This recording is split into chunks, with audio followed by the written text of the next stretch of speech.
Vibes were fantastic last night. Jamar Chase had 30 fantasy points. A little bit concerned about Joe Burrow, hoping for a grade 1 turf toe.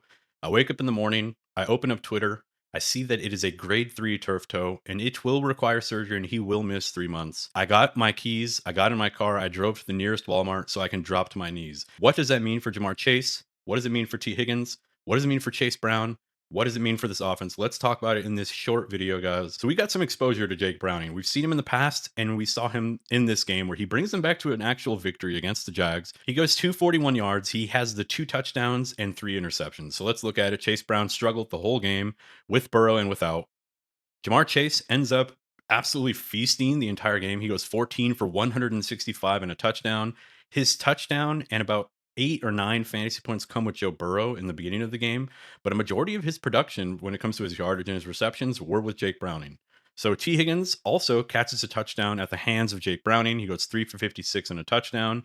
Mitchell Tinsley also catches a touchdown from Jake Browning. So thanks to Nick Ercolano, who did the due diligence, who did the research for us. He looked at some of the splits with Joe Burrow and out, with Jake Browning at the helm. 6 games. We have Jamar Chase having 9.74 fantasy points in half PPR. That is absolutely brutal. That's 12 in PPR. He averages, 6.5 targets a game, only 63 yards. Massive, massive, massive blow. It's a 50% reduction. Now, we combine this split with what we saw in the actual game against the Jaguars. Jaguars are not the best defense.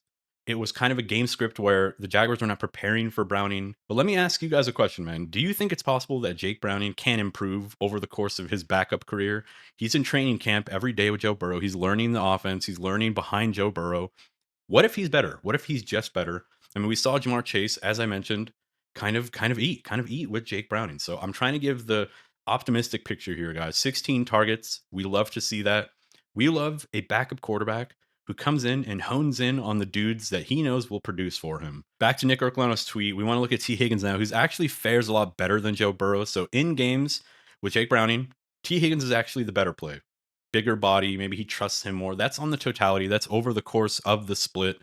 We see that out of the split, T. Higgins averages 13 half PPR, 15 full, and then 13 PPR with Jake Browning and 11 half PPR with Jake Browning. So he's actually only takes a little bit of a hit without Joe Burrow.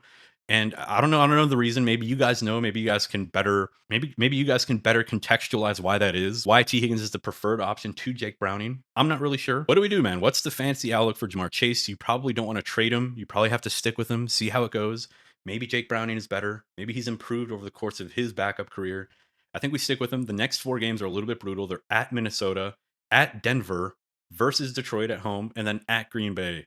That is an absolutely brutal slate of games coming up. Minnesota, Denver, both really good secondaries. Detroit, they're kind of a pass funnel. You can kind of pass on them a little bit, but still, it's a good team. It's going to be a brutal game. And then Green Bay, dude, they're probably the best defense in the NFL at the moment. So tough sledding ahead, but I do think they're going to be serviceable. I think Jamar Chase, probably he's like a wide receiver 6, wide receiver 7 rest of the season, maybe top 10. Maybe he gets pushed out of the top 10. I'm not really sure. T. Higgins, I think you were starting him pretty comfortably in like the top 15, right? He's like borderline top 15 type of guy. I think we move him down. I think we move him down further than we move Jamar Chase down. Just based on what I saw in the last game with Jake Browning, he was really honing in on Jamar Chase. I'll preface that by saying the Jaguars play a lot of zone coverage. Jamar Chase eats against the zone. In a game where it's man, you can really see Jake Browning honing in on T. Higgins because T. Higgins is usually the man beater of the 2 players. So we're going to have to play the matchups here. We're going to have to play when it's a heavy zone coverage, which I cover on my channel every week. We cover coverages and who you should be starting or maybe sitting in those against those teams. We did really well this last week, but with Chase Brown, I think he's going to take a hit. Just a slightly less competent offense. They're going to be less in scoring positions, less on the goal line. I think it's going to be tough sledding for everyone. We move everyone down a couple spots. I still think Jamar Chase's talent wins out. Do not trade him away. If you can somehow package him for a guy like Nico Collins, maybe you pull the trigger there. Maybe even a straight up trade for Nico Collins, who's also kind of down bad before tonight's game where Nico actually plays. Maybe you can pull that shit off, dude. See what you can do. See if you can get one of those like borderline top 6, top 7 wide receivers for Chase. If you want out of this headache, if you want out of if you want out of the speculation of how good Jake Brown is going to be, man. So those are my thoughts, man. I hope you guys like this video. It sucks, man. Like, I just got home from that Walmart, man. I was just on my knees. People start to ask questions what I was doing. I got kicked out of the Walmart, but nevertheless, I'm back. We're going to be doing some more videos rest of the week. So stay tuned for that, man. And I'll catch you guys in the next video. Peace.